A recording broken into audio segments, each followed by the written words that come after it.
శతమానం భవతి లాంటి block buster హిట్ని మా అందరికీ ఈ రోజు కూడా ఒక ఫ్యామిలీ ఎంటర్టైనర్ అందరూ కూర్చొని ఫ్యామిలీ చూడాలి అని అనే సినిమా అంటే ఫస్ట్ ఆప్షన్గా శతమానం భవతి ఉంటుంది. సో ఇప్పుడు రీసెంట్గా కూడా గద్దర్ అవార్డ్స్ని అందుకున్నందుకు కంగ్రాచులేషన్స్ మా తరపు నుంచి. సో ఈసారి మేము కూడా ఎక్స్పెక్ట్ చేస్తున్నాం ఈ పోస్టర్ చూసిన తర్వాత అంతే కలర్ఫుల్గా ఉండబోతుందని చెప్పి.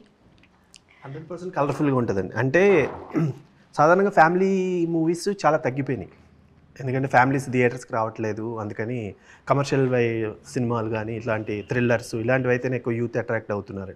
కానీ ఒక కమర్షియల్ సినిమా ఫ్యామిలీ విత్ ఫ్యామిలీతో చేస్తే అది ఎంత పే చేస్తుంది అనేది రీసెంట్గా సంక్రాంతికి వస్తున్నాం ప్రూవ్ చేసింది.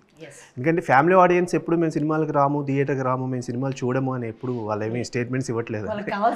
వాళ్ళకి కావాల్సిన ఎలిమెంట్స్, వాళ్ళకి కావాల్సిన ఫ్యామిలీ ఎమోషన్స్, ఓ మంచి సాంగ్స్, మంచి విజువల్స్, ప్లెజెంట్గా ఉండే ఒక కథ ఉంటే క్లీన్ ఎంటర్టైన్మెంట్. ఎందుకంటే మీరు ఇందాక మెన్షన్ చేశారు శతమానం భవతి అని. మేము శతమానం భవతి రిలీజ్ చేసినప్పుడు ఒకవైపు ఖైదీ నెంబర్ 150 ఉంది చిరంజీవి గారిది, ఇంకోవైపు బాలకృష్ణ గారి గౌతమిపుత్ర శాతకర్ణి ఉంది. అయినా కూడా మా శతమానం భవతికి ఫ్యామిలీ ఆడియన్స్ అందరూ వచ్చారు, బ్లాక్ బస్టర్ చేశారు. సో మంచి సినిమా, ఫ్యామిలీ అందరూ వచ్చి చూసే ఎంటర్టైన్మెంట్ సినిమా, ఓ ఎమోషన్ ఉంటే డెఫినెట్గా వాళ్ళు వచ్చి ఎంకరేజ్ చేస్తారండి.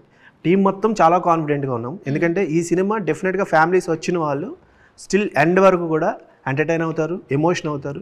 క్యారెక్టర్స్ అవును మా పక్కింట్లో ఇలాంటి కుర్రాడు ఉన్నాడు అనుకుంటారు, సో మా పక్కింట్లో ఇలాంటి అమ్మాయి ఉంది అనుకుంటారు. సో డెఫినెట్గా టీం అందరం చాలా కాన్ఫిడెంట్గా ఉన్నాం. 100% ఫ్యామిలీస్ అందరూ వచ్చి చూసి ఎంజాయ్ చేసే సినిమా.